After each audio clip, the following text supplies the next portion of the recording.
Yes now, bless now, don't forget the rest now people. Des signing in. We're going to do a little research video. We're going to look into Sepultura. I just finished listening to the Schizophrenia record, which is pretty good. I've done a rating video on that, so you can have a look at that. And of course, by this time, all of the reaction videos, song by song, should be uploaded onto the channel. And if not, they'll be available on Patreon. So find your way there and get your metal kick, alright? So we're going to have a little look at the early history of Sepultura. We won't bypass it, but we'll have a brief scan of the first record, which we checked out. I signed out so many tracks through it because I felt it was just a bit samey and I couldn't talk about anything else. And then we'll have a little look into the history of the record we've just listened to, which was Schizophrenia. So let's learn a little bit about this band, yeah? So Sepultura is Portuguese for grave. Now, before getting into the information, someone in a comment said they found their name from a Motorhead tune of sorts, potentially.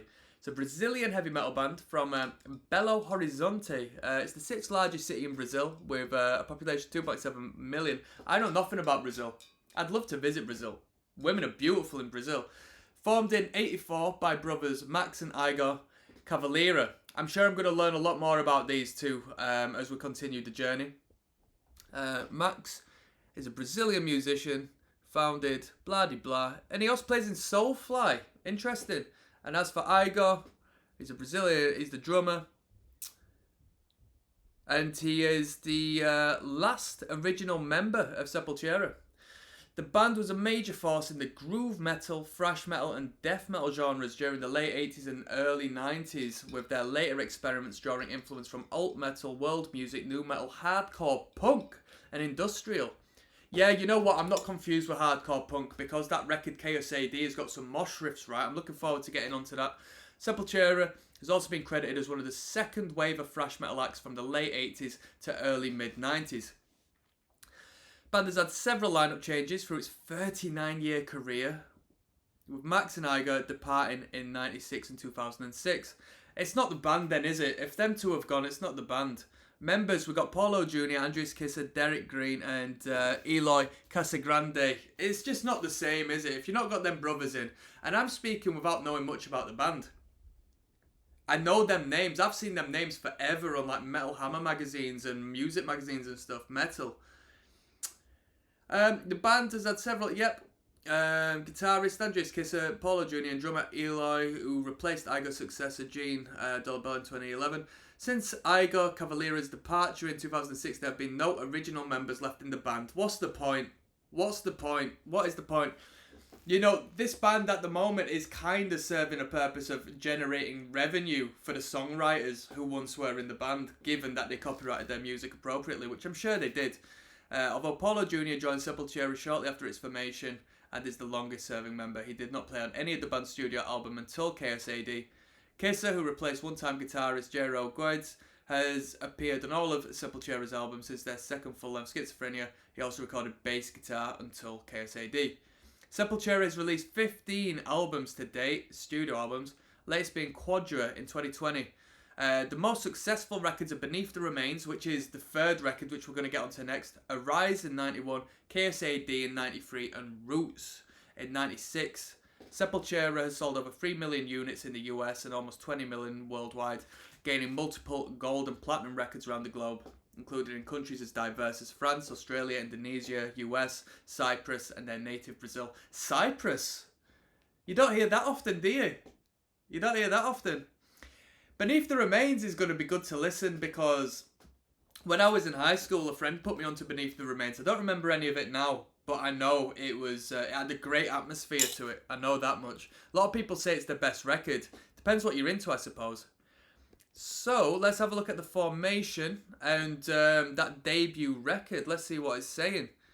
Sepultura was formed in '84, capital city of Minas Gerais, Brazil.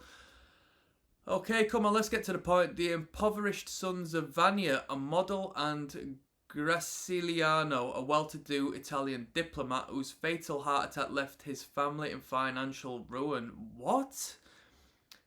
Graciliano's death deeply affected his sons, inspiring them to form a band after Max heard Black Sabbath's '72 album, Black Sabbath Volume 4, the very same day. They chose the band Sepultura, the Portuguese word for grave, when Max translated the lyrics to the Motorhead song Dancing on Your Grave. The brothers' early influences include Zeppelin, Sabbath, Deep Purple. That's interesting. The brothers' early influences included Led Zeppelin, Black Sabbath and Deep Purple. I've been doing a research video, at least in the past we did a research video on metal music and the history of metal. And that exact 3 bands was credited as far as early metal. That exact choice of 3 bands. And metal and hard rock artists of the early 80s such as Halen, Maiden, Motorhead, AC/DC, Priest, Osbourne and V8. Who the hell is V8? V8 was an Argentine heavy metal band. I have never heard of V8, have you? As well as hardcore punk acts such as Tervit Cadet. Who's that? That must be a D-beat band with a name like that. Finnish hardcore punk. That has got to be a D-beat act. Rattus, Finnish hardcore punk, and Discharge, so D-Beat Central. They would travel to a record shop in Sao Paulo that mixed tapes of the latest records by American bands. Their listening habits changed dramatically after being introduced to Venom, as I got put it. So, tinged the music with that black and death. I remember the first time I listened to Venom, it was at a friend's borrowed tape. It was similar to Motorhead, only a lot heavier. I remember someone saying it's the devil's Motorhead. After we got acquainted with Venom, we stopped listening to Maiden and all that lighter stuff. There you go. The path continued. The Cavalera brothers started listening to more extreme metal bands at the time, such as Hellhammer, Celtic Frost, Creator, Sodom, Slayer, Megadeth, Exodus and Exciter. They also had influences on Brazilian metal with bands like Stress, Sagrado Inferno and Dorsal Atlantica. By 1984 they had dropped out of school. After several early membership changes, Sepultura established a stable lineup of Max on guitar, Iger on drums, lead vocalist Wagner and bassist Paulo Jr.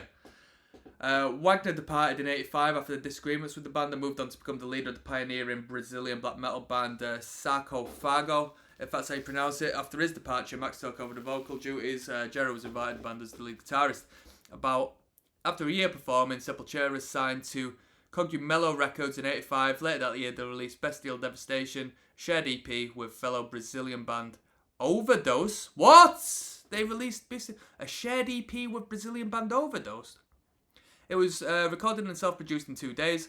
The band recorded their first full-length album, Morbid Visions, in 1986. It contained their first hit, Troops of Doom, which gained some media attention. The band then decided to relocate to the largest city of Sao Paulo. Okay, cool. So let's get to Schizophrenia. That's what we've just listened to. I've actually got some spin-off bands here. Sarcophago, Nailbomb, Soulfly. I think the Nailbomb artwork and name of the band is more well known than the actual music. Soulfly, Cavalera Conspiracy, De La Tierra. Alright, if anybody wants to talk to me about them bands, leave a comment. In early 1987, Jero quit the band. Greaves was replaced by Sao Paulo-based guitarist Andres Kisser, and they released their second studio album, Schizophrenia, later that year. The album reflected a stylistic change towards a more thrash metal-oriented sound, while keeping the death metal elements of Morbid Visions. Schizophrenia was an improvement in production and performance, definitely in performance, I agree, and became a minor critical sensation among Europe and America, as much as a sought-after import. The band sent tapes to the United States that made radio playlists at the time, when they were struggling to book gigs because club owners were afraid to book them due to their style. The band gained attention from Roadrunner Records, who signed them and released Schizophrenia internationally before seeing the band perform in person. There you go. Sold them. During a May 2018 interview with TeenyRockers.com, Kisser noted that Sepultura would not have been possible without family support, not only from his own family, but from the families of Max and Igor and Paulo Jr. Fair shout. Respect for that. Cool, and then it goes on to the third album. So let's have a look at Schizophrenia. Let's see what information we've got, shall we?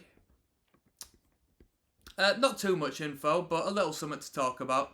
Schizophrenia is the second studio album, released in October 30, 1987 by Cogumelo Records. So who is this? Concentrates on heavy metal bands. They've put out...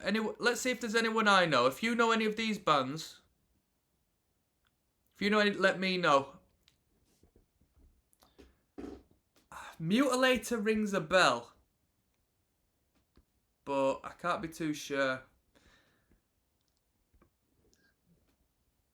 Don't really know any of them bands, to be honest with you. See that when it comes to Brazil, not many of these bands break the UK, I can tell you that. Very, very underrated as far as metal is concerned. Right, where we're going, the album's sound leans more towards the death thrash metal genre than the previous album Morbid Visions, which is stylistically closer to black metal. All songs were recorded during August 87, except for the bonus track Troops of Doom, which was recorded in 90. That was the best track on the record in my opinion. In America, the band sent radio playlists at the time when they were struggling to book gigs because gig owners were afraid to book them. Kiss says that when he joined Sepultura in 87, he brought in some new influences, traditional heavy metal and more melodic style, and it was an immediate meeting of minds. We understood where each other was coming from musically, and we knew we could find a way to put all our influences together and make the music work. Right. There we go. Relatively limited amount of information, because I suppose this isn't the boldest record Sepultura put out, but it definitely is a stepping stone towards the heavy hitters.